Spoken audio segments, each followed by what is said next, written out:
야고보서 3장 1절에서 12절에 있는 말씀을 우리 다 같이 합독하시겠습니다. 내 형제들아, 너희는 선생된 우리가 더 큰 심판을 받을 줄 알고 선생이 많이 되지 말라. 주님 감사합니다. 우리가 다 실수가 많으니 만일 말에 실수가 없는 자라면 곧 온전한 사람이라 능히 온몸도 굴레를 씌우리라. 우리가 말들의 입에 재갈 물리는 것은 우리에게 순종하게 하려고 그 온몸을 제어하는 것이라. 또 배를 보라. 그렇게 크고 강풍에 밀려가는 것들을 지극히 작은 키로서 사공의 뜻대로 운행하나니 이와 같이 혀도 작은 지체로 돼 큰 것을 자랑하도다. 보라, 얼마나 작은 불이 얼마나 많은 나무를 태우는가. 혀는 곧 불이요 불의의 세계라. 혀는 우리 지체 중에서 온 몸을 더럽히고 삶의 수레바퀴를 불사르나니 그 사르는 것이 지옥불에서 나느니라. 여러 종류의 짐승과 새와 벌레와 바다의 생물은 다 사람이 길들일 수 있고 길들여 왔거늘 혀는 능히 길들일 사람이 없나니 쉬지 아니하는 악이요 죽이는 독이 가득한 것이라. 이것으로 우리가 주 하나님을 찬송하고 또 이것으로 하나님의 형상대로 지음을 받은 사람을 저주하나니 한 입에서 찬송과 저주가 나오는도다. 내 형제들아, 이것이 마땅하지 아니하니라. 샘이 한 구멍에서 어찌 단물과 쓴물을 내겠느냐. 내 형제들아, 어찌하여 무화과 나무가 감람 열매를 포도나무가 무화과를 맺겠느냐. 이와 같이 짠물이 단물을 내지 못하느니라. 아멘. 기도하시겠습니다. 은혜로우신 하나님 감사드립니다. 하나님께서 늘 저희들을 사랑하시고 지켜주시고 감당케 하시고 피하게 하시는 아버지 은혜를 체험할 수 있도록 아버지 영적으로 깨어있게 하심에 감사드립니다. 아버지, 그래서 그런 어떤 무리들이 이 자리에 모여서 하나님의 말씀을 듣습니다. 주님께서 말씀이 선포되는 이 자리에 하나님의 놀라운 권능으로 함께 하셔서 모든 어둠들이 떠나가게 하시고 아버지, 우리 마음속에 주님이 주신 평강 속에서 귀한 말씀을 받아 섬길 수 있도록 축복하여 주시옵소서. 주께서 함께 하실 걸 믿고 감사하며 예수님의 이름으로 기도드립니다. 아멘. 아멘. 지난 금요일 북한은 김정은 국무위원장의 지도 아래 신형 대륙간 탄도미사일 화성 17형을 시험 발사했습니다. 이날 시험 발사를 한 후에 김정은 국무위원장은 우리 당과 공화국 정부는 단호히 핵에는 핵으로 정면 대결에는 정면 대결로 대답할 것이다 라고 선언을 했습니다. 화성 17형은 직경이 2.4에서 2.5m, 길이는 24에서 25m, 중량은 80에서 110톤, 그리고 탄도 중량은 화성 17호형이 1.5톤이었는데 그보다 크게 늘려서 2.5에서 3톤에 이를 것이라고 분석하고 있습니다. 세계에서 가장 크고 긴 대륙간 탄도미사일이라서 괴물 ICBM이라는 별칭까지 갖고 있습니다.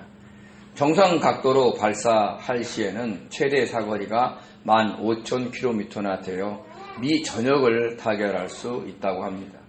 또 여러 탄두를 동시에 장착할 수 있는 다탄두 장착을 할 수 있어서 미국의 주요 도시를 동시에 공격할 수도 있습니다. 이런 화성 17형이 무서운 것은 대기권 밖으로 나갔다가 재진입하는 방식이라 추적하기가 어려워 중간에 요격할 수도 없다는 것입니다. 다만 대기권 밖으로 나갔다가 재진입할 때 대기권의 고열을 견디고 목표 지점에 정확하게 떨어질 수 있느냐에 대해서는 아직 검증되지 않았습니다. 그래도 미국을 긴장시키기에는 충분한 무력 시위였습니다. 그래서 우리나라는 F-35A를 출격시켜 정밀 타격 훈련을 실시했고 미국에서도 전략 전폭기 B-1B 랜서를 한반도에 다시 전개시켜 한미연합 공중훈련을 실시했습니다. 이렇게 신냉전 시대 속에 강대강으로 맞서고 있습니다. 이러다가 자칫 우리나라에서도 전쟁이 일어날 수 있다는 인식을 국내외적으로 줄 수 있습니다. 만약에 이런 인식이 계속된다면 해외 투자가 줄어들게 될 것이고 가뜩이나 경제적으로 어려운 시기에 더 심각한 경제 위기가 닥쳐올 수도 있습니다. 그러므로 나라를 위해 많이 기도해 주시기 바랍니다. 정부가 이 어려운 상황을 현명하게 잘 대처할 수 있도록 지혜를 달라고, 이 땅에서 전쟁이 일어나지 않게 해달라고 기도해야 됩니다. 과거 우리 믿음의 선조들은 기도 제목의 제1순위에 나라를 위해 기도를 했습니다. 왜냐하면 나라가 안정되어야 마음껏 신앙생활을 할 수 있으니까요. 이제 그 기도 방식으로 돌아가야 합니다. 우리 개인의 문제만 치중해서 기도하지 마시고 기도 제목의 가장 윗자리에 나라를 위한 기도를 올려놓으셔야 합니다. 전쟁은 하나님께 속한 것입니다. 그 하나님께 우리나라에서 전쟁이 일어나지 않게 해달라고 간절히 기도해 주시기 바랍니다. 하나님께서 우리의 기도를 들으시고 이 땅의 평화를 지속적으로 허락해 주실 것을 믿습니다. 믿음의 기도는 역사하는 힘이 있습니다. 우리가 자신의 믿음을 증명하기 위한 행함 중에 가장 중요한 것은 말입니다. 왜냐하면 사람은 자신의 말에 따라 그에 걸맞는 행동을 하기 때문입니다. 정중하게 말을 하는 사람은 늘 예의 바르게 행동을 하고 속되게 말을 하는 사람은 자기 멋대로 행동하는 경향이 있기 때문입니다. 또한 주님은 각 사람의 행한 대로 갚아주신다라고 했습니다. 선한 일을 행하면 생명의 부활로, 악한 일을 행하면 심판의 부활로 나온다고 분명히 말씀하셨습니다. 즉 우리 행위에 대한 심판이 반드시 있다는 것이죠. 우리 요한복음 5장 29절을 같이 읽겠습니다. 선한 일을 행한 자는 생명의 부활로, 악한 일을 행한 자는 심판의 부활로 나오리라. 아멘. 아멘. 선한 일은 도덕적으로 착한 일을 의미하는 것이 아닙니다. 절대 선이신 하나님이 기뻐하시는 일이 선한 일입니다. 그 선한 일을 행하는 사람들이 생명의 부활로 나오는 것이죠. 반면에 악한 일은 도덕적으로 나쁜 일을 의미하는 것이 아닙니다. 절대 선이신 하나님이 기뻐하지 않는 일이 악한 일입니다. 그러니까 세상 사람들이 보기에는 선한 일인데 하나님이 보기에는 악한 일일 수 있다는 거예요. 하나님의 뜻대로 살지 않고 자기 뜻대로 행한 일이 악한 일이 될 수 있기 때문에 그렇습니다. 그 악한 일을 행하는 자들이 심판의 부활로 나온다는 것입니다. 생명의 부활은 최후 심판에서 상을 받고 천국에 들어가는 것이고, 심판의 부활은 최후 심판에서 벌을 받고 지옥 불못에 던져지는 것입니다. 이렇게 우리의 행함은 매우 중요합니다. 그런데 그 행함을 결정하는 것이 바로 말이고, 그 말을 만들어내는 것이 우리 몸의 지체 중에 작은 혀입니다. 그래서 야고보 사도는 많이 선생되지 말라라고 하면서 그 이유로 혀를 길들일 사람이 없기 때문이다라고 했습니다. 혀가 만들어내는 말을 많이 하다 보면 자연스럽게 실수할 수밖에 없다는 것입니다. 특히 복음을 전하는 선생들이 그에 걸맞는 행동을 하지 못할 때가 있으므로 더더욱 조심해서 말을 하라고 하는 것입니다. 그러니까 이 말씀은 복음을 전하지 말라라는 것이 아니라 복음을 전한다고 막 예를 들든지 아니면 자기가 신앙생활을 걸어온 일을 자랑하다가 하나님의 복음이 아닌 자기를 자랑할 수도 있기 때문에 그렇습니다. 그래서 잘못하다가는 다른 사람을 영적으로 실족시킬 수도 있기 때문입니다. 나는 이렇게 믿었는데 왜 당신은 그렇게 믿냐고 야단을 치다가 연약한 영혼을 희리에 빠뜨릴 수도 있기 때문에 그렇습니다. 사실 이 세상의 모든 사람들은 다 실수하며 살아갑니다. 실수하지 않는 사람은 없습니다. 특히 말에 실수하지 않는 사람은 없습니다. 한번 여쭤볼게요. 한 번도 말 실수를 하지 않으셨습니까? 수도 없이 하는 것 같아요. 만약에 말에 실수가 없다면 그 사람은 온전한 사람일 것입니다. 왜냐하면 말에 실수가 없다는 것은 행함에도 실수가 없기 때문입니다.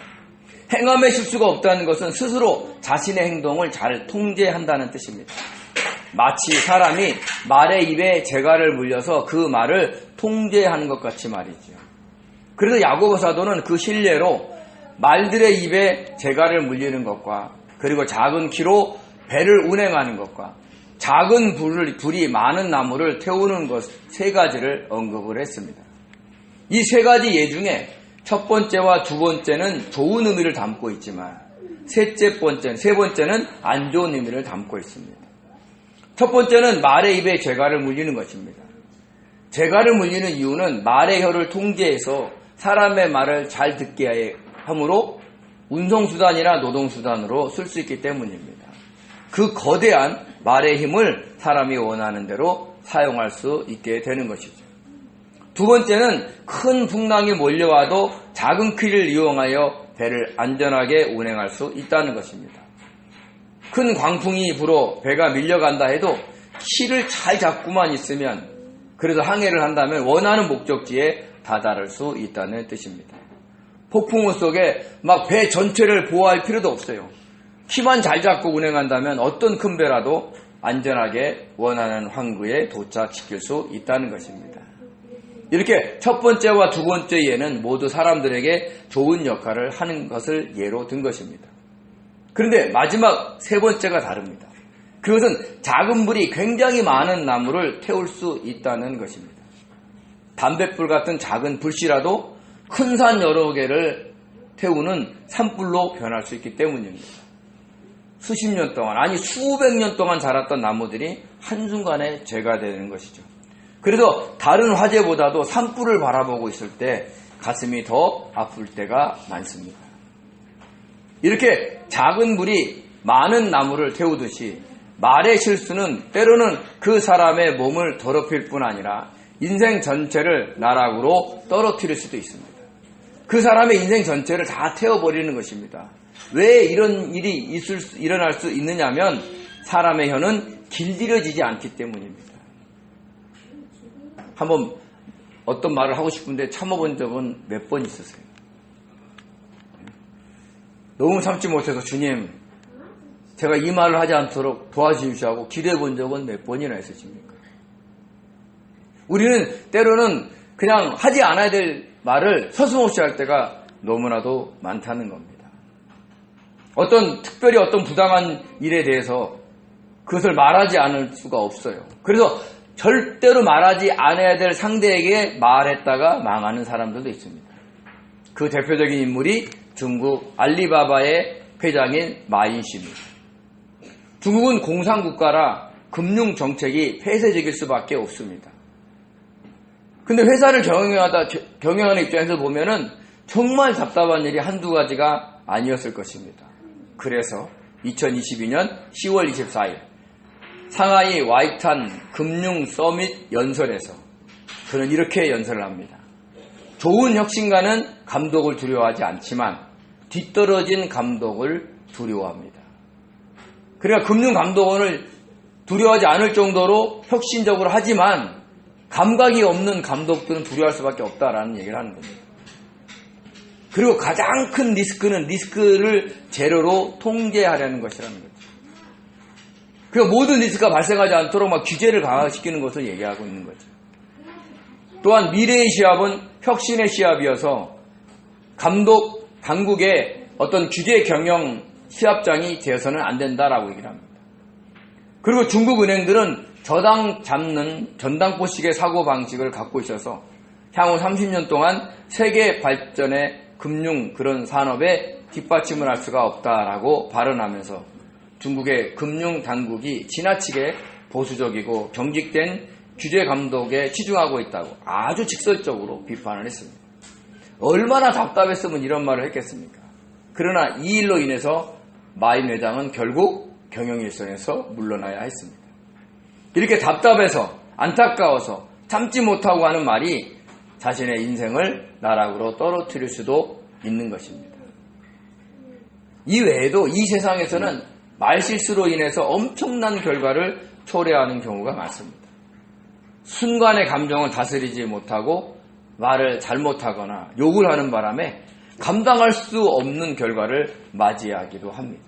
그래서 혀를 불이다라고 한 것입니다. 그동안 그 사람이 일어나는 모든 것들을 한순간에 다 태워버릴 수 있기 때문입니다. 그래서 그 사르는 것이 지옥불에서 난다라고 했습니다. 이는 혀의 불이 지옥불과 같다라는 뜻이죠.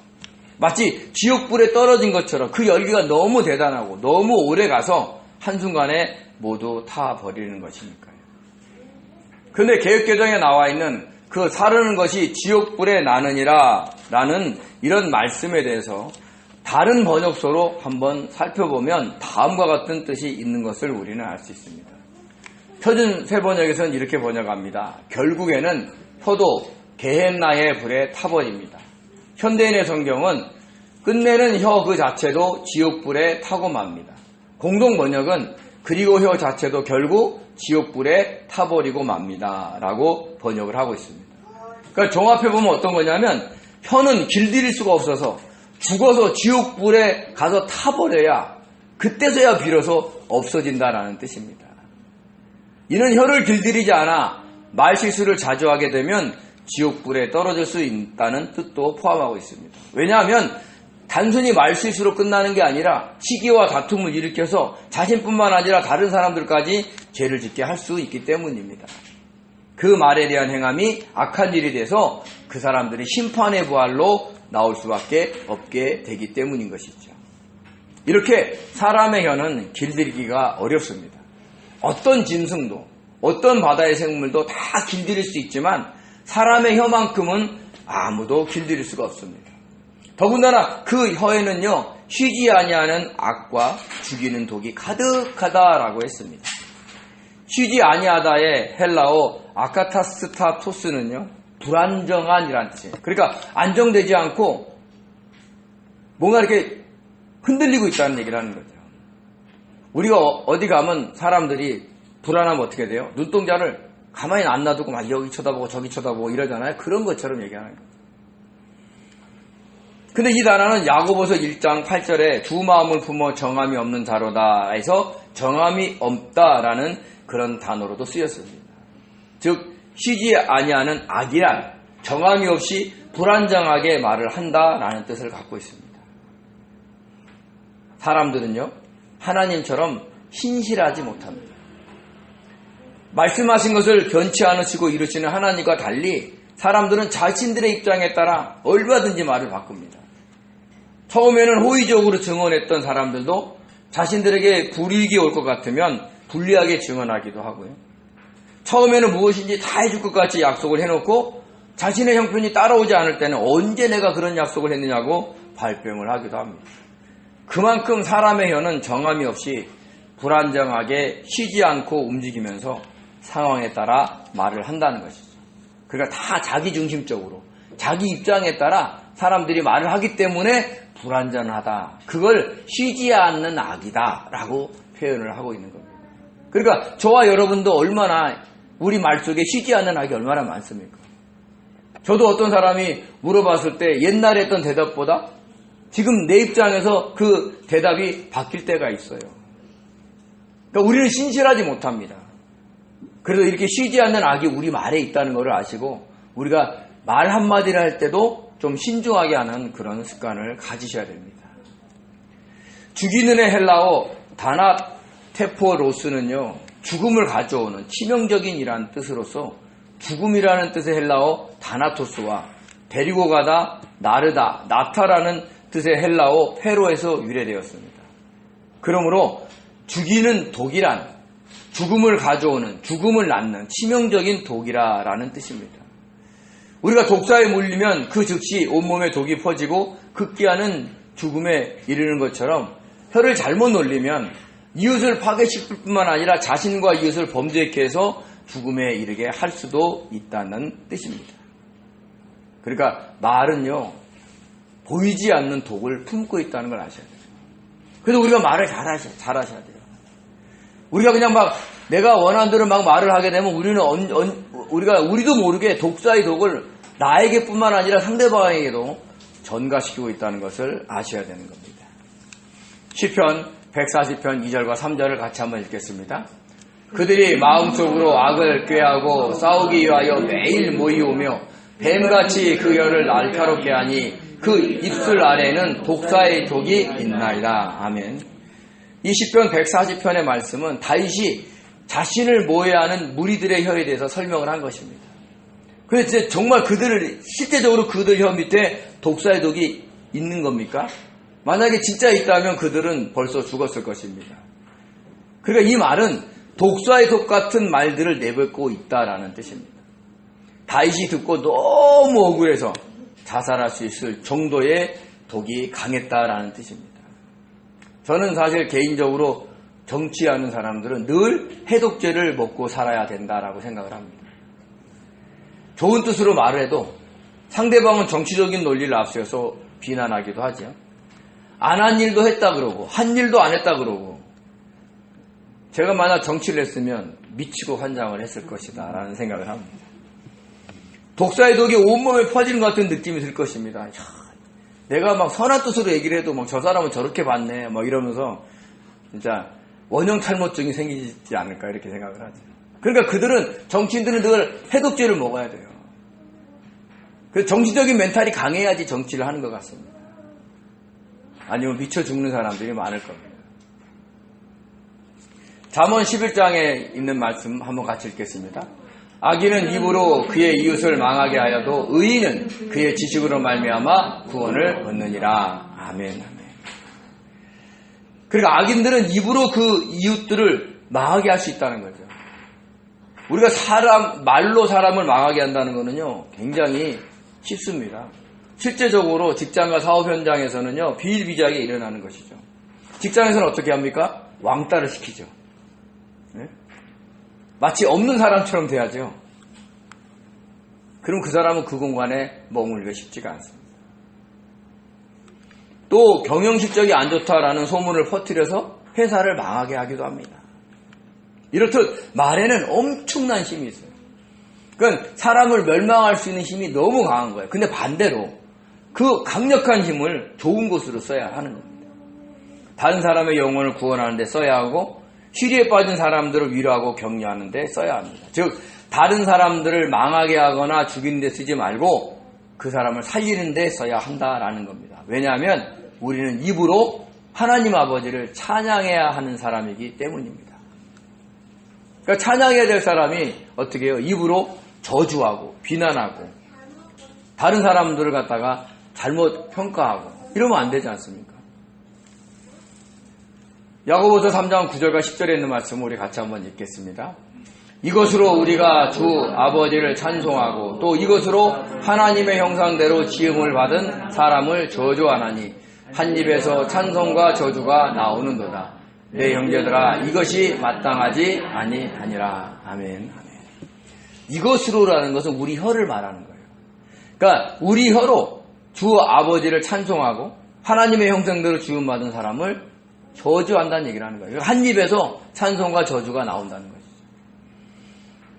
하나님께서 우리를 창조하신 목적은요, 우리로 하여금 하나님을 찬송하게 하려라는 것입니다. 이사야서 43장 21절을 같이 읽겠습니다. 이 백성은 내가 나를 위하여 지었나니 나를 찬송하게 하려 함이라. 아멘. 아멘. 그리고 우리는 뭘 해야 돼요?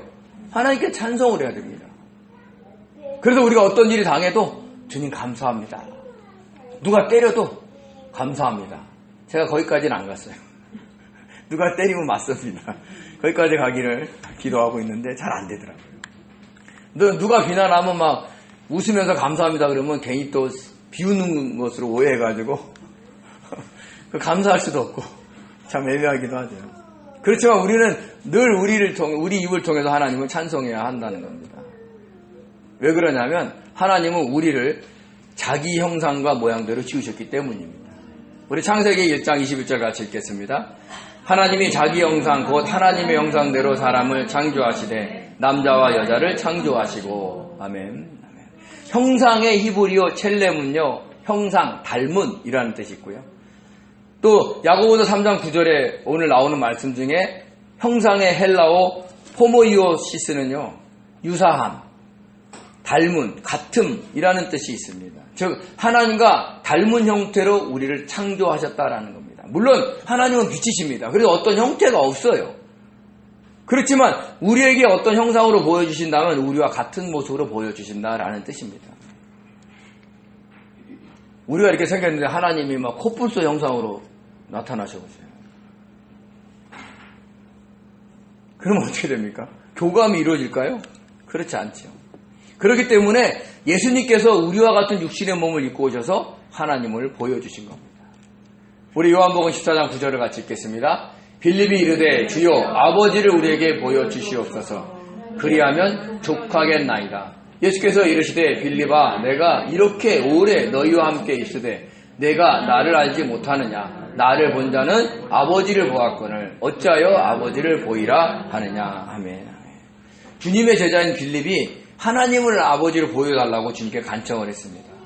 하나님을 보여주면 더 잘 믿을 것 같게 생각이 들겠죠. 우리도 같이 그러잖아요. 주님 한 번만 나타나십시오. 내가 평생 믿음을 잃지 않고 살아가겠습니다. 다 똑같은 것 같아요. 그때의 제자들이나 우리나요. 그러나 주님께서는 자신을 본 자는 하나님 아버지를 본 것이다 라고 하시면서 보여주지 않으셨어요. 왜냐하면 아들은 누구를 닮아요? 아버지를 닮기 때문에 그렇습니다. 어릴 때는요 안 닮은 것 같아 보여도 나이가 들면 다 닮아지더라고요. 돌아가신 저희 형님이요 어릴 때 너무 말라가지고 우리 아버지를 닮지 않으셨어요. 그래서 길에서 주워온 자식이라는 소리를 참 많이 듣고 우리 형은 자랐습니다. 오히려 제가 우리 아버지랑 똑같이 닮아가지고 엄청 이뻐함을 받았습니다. 그런데 형님의 나이가 들어가면 들어갈수록 영락없이 아버지 모습으로 변하시는 거예요. 저보다 더 아버지를 닮아가는 것 같아요. 이제 저도 늙어가기 때문에 저희 아버지의 모습을 많이 닮아갑니다. 그래서 어떤 날 세수하려고 거울을 보는데 김길봉 씨가 있는 거예요. 깜짝 놀라기도 합니다. 이렇듯 아들은 아버지를 닮습니다. 그래서 주님을 본 자는 하나님 아버지를 본 것입니다.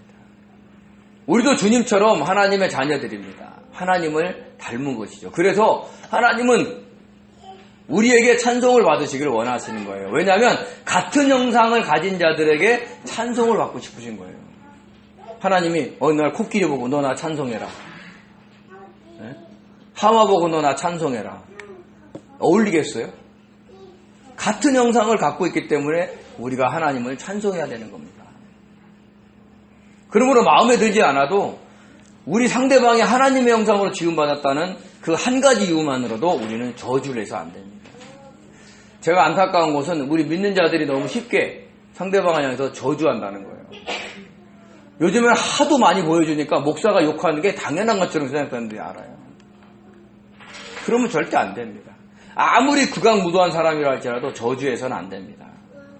그를 인정하지 못하고 돕지는 못하더라도 저주하지 않으셔야 돼요. 왜냐하면 누구 형상을 닮았기 때문에? 하나님의 형상을 닮았기 때문에 그렇습니다. 자칫 잘못하다가는 하나님을 저주할 수 있게 됩니다.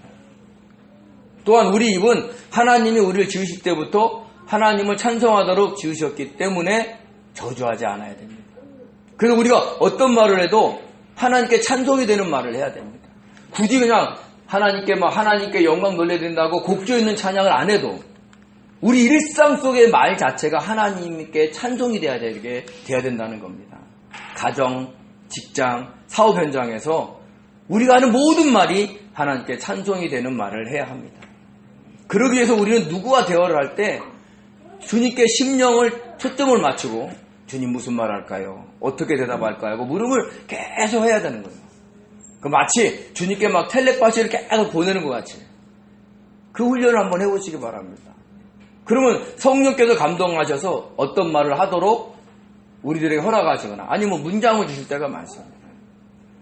그러면 절제의 열매를 맺는 것과 동시에 이슬의 열매를 하나님께 맺혀드릴 수가 있는 겁니다.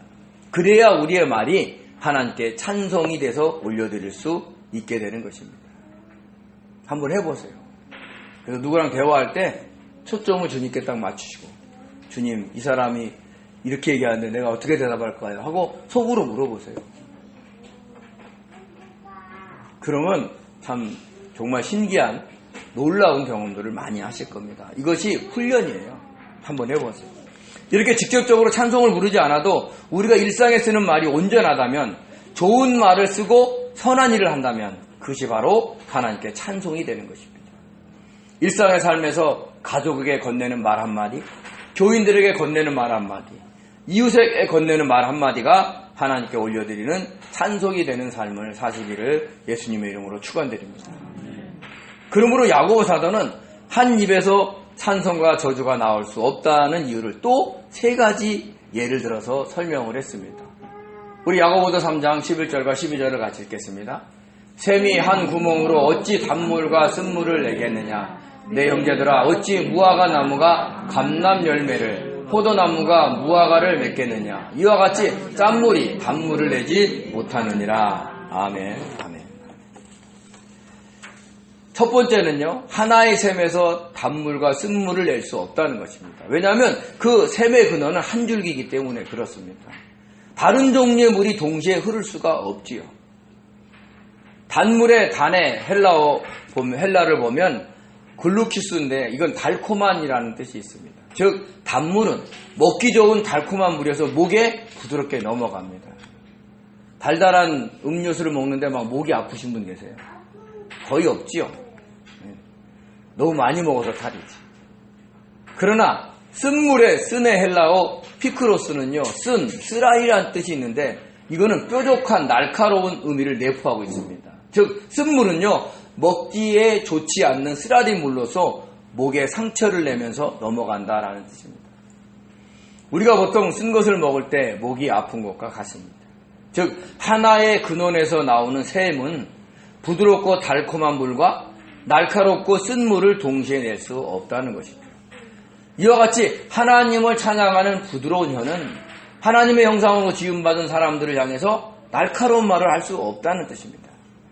그러므로 자신이 가족이나 교인이나 이웃에게 욕하거나 상처 주는 말을 하고 있다는 것을 알게 되면 즉시 멈추시기 바랍니다.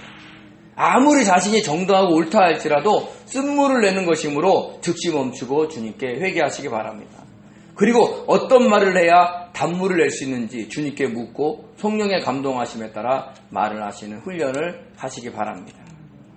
자신의 입에서 단물을 내는지 쓴물을 내는지 알려면 우리가 어떤 훈련을 하면 되냐면요, 마치 내가 어떤 말을 하는데 한 발짝 내가 뒤에 떨어져서 말을 하고 있는 나를 보는 것처럼 훈련을 한번 해보세요.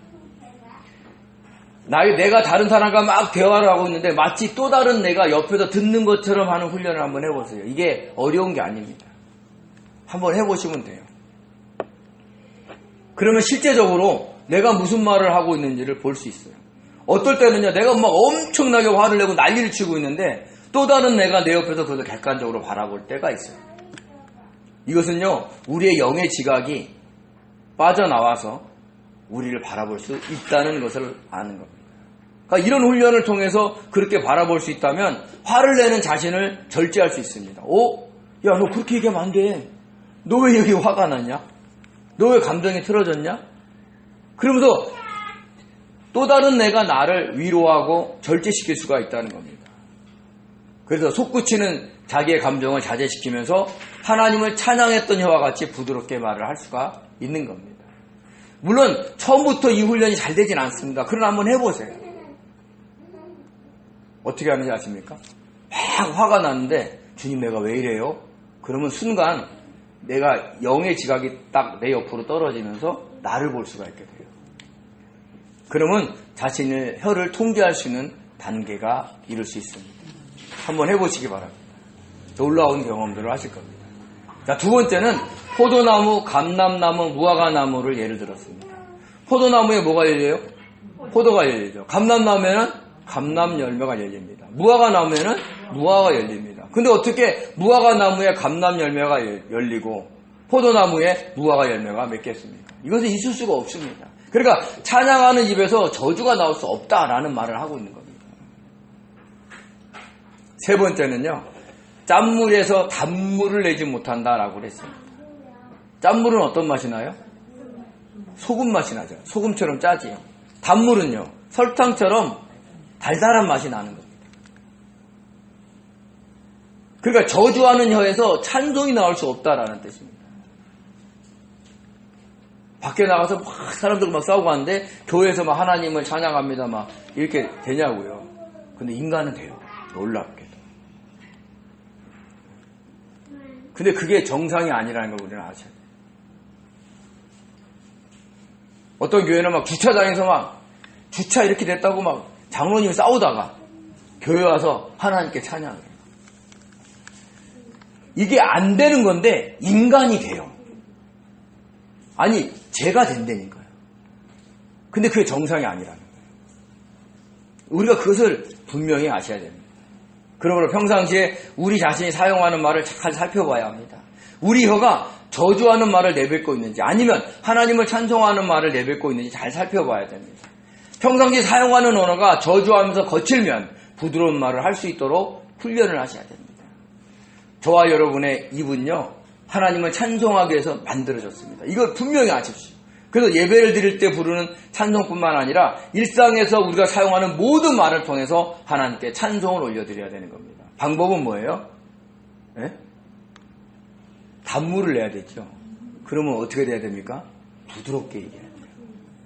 아무리 화가 나도 절제가 안 되면 그때를 피하셔야 돼요. 그리고 좀 진정이 되면 와서 조근조근 말을 해줄 줄 아셔야 돼요. 제가 어렸을 때 하도 우리 아버님한테 나가 뒤주라는 소리를 많이 들어가지고 그럼 감정이 터지고 막 그냥 얘기하시잖아요. 그러니까 그럴 때 밖에 나갔다가 와서 나가 뒤지지 말고 집에 와서 살아라 이렇게 얘기를 하셔야 돼요. 부드럽게. 그게 우리가 하나님께 찬양을 올려드리는 거예요. 한 섬에서 쓴물과 단물이 나올 수 없듯이, 무화과 나무에서 감람 열매가 맺힐 수 없듯이, 짠물에서 단물이 나올 수 없듯이 우리 입에서는 욕설이나 비난과 저주의 말이 나와서는 절대로 안 됩니다. 우리 입에서는 오직 하나님만을 찬송해야 합니다. 그러므로 언제든지 누구에게나 할 수만 있으면 부드럽게 얘기하시려고 하셔야 돼요. 그래서 그랬잖아요. 부부가 막 싸움하면 뭘 해보라고? 존댓말을 한번 해보라고 얘기를 하잖아요. 존댓말 할 때 막 그랬잖아요 뭐 이렇게 하기 힘들어요. 네? 그랬잖아요 하고 내려가는 게 훨씬 편합니다. 그랬잖아 이러다가 그랬잖아요 하고 내려간다니까요. 그러면 부드럽게 되는 거예요. 그러면 그런 모든 말들이 하나님이 듣기에 가장 좋은 찬송이 된다는 것을 잊지 마시기 바랍니다. 그래서 제 전화번호 다 아시죠? 그래서 집에서 가족이 심한 말 하면 저한테 전화 한번 하십시오. 그럼 제가 다시 전화드려서 집사님 무슨 말 해주세요. 집사님 입은 하나님을 찬송해야 됩니다. 라고 제가 설명을 해드리겠습니다. 네, 그래서 저희 교회에서는 정말 집이 공포가 아니라 늘 화목하는 그런 가정이 되셨으면 좋겠습니다.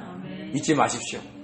우리가 앉아서 부르는 찬송이 아니라 그것뿐만 아니라 우리가 밖에서 하는 모든 말들, 부드러운 말들, 격려하는 말들, 남을 세우는 말들이 다 하나님께 찬송이 된다는 겁니다.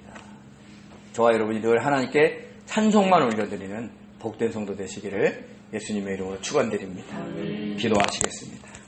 은혜로우신 하나님, 저희들이 참으로 연약해서 감정 조절을 못하고 험한 말하고 아버지 하나님 정말 상처되는 말을 할 때가 많습니다.